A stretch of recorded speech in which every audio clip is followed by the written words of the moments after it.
Majelis Ulama Indonesia atau MUI mengeluarkan imbauan kepada umat Islam Indonesia untuk memboikot segala produk asal negara Prancis. Selain aksi boikot, MUI juga meminta Presiden Prancis Emmanuel Macron mencabut ucapannya dan meminta maaf kepada umat Islam sedunia. Sebelumnya, Presiden Macron beberapa waktu lalu mengomentari pembunuhan terhadap seorang guru di luar kota Paris yang menunjukkan kartun Nabi Muhammad pada murid-muridnya di kelas. Menurut Macron, aksi pembunuhan ini merupakan serangan terhadap kebebasan berbicara sehingga pihaknya menyebut akan melawan separatisme Islam yang ada.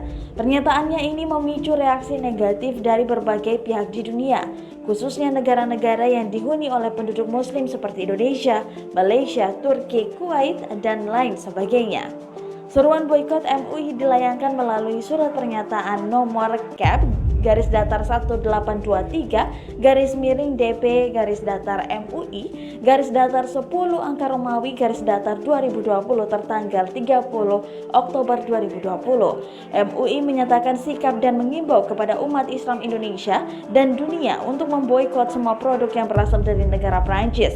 Bunyi salah satu pernyataan dalam surat yang ditandatangani Wakil Ketua Umum MUI Muhyiddin Junaidi dan Sekretaris Jenderal MUI Anwar Abbas itu.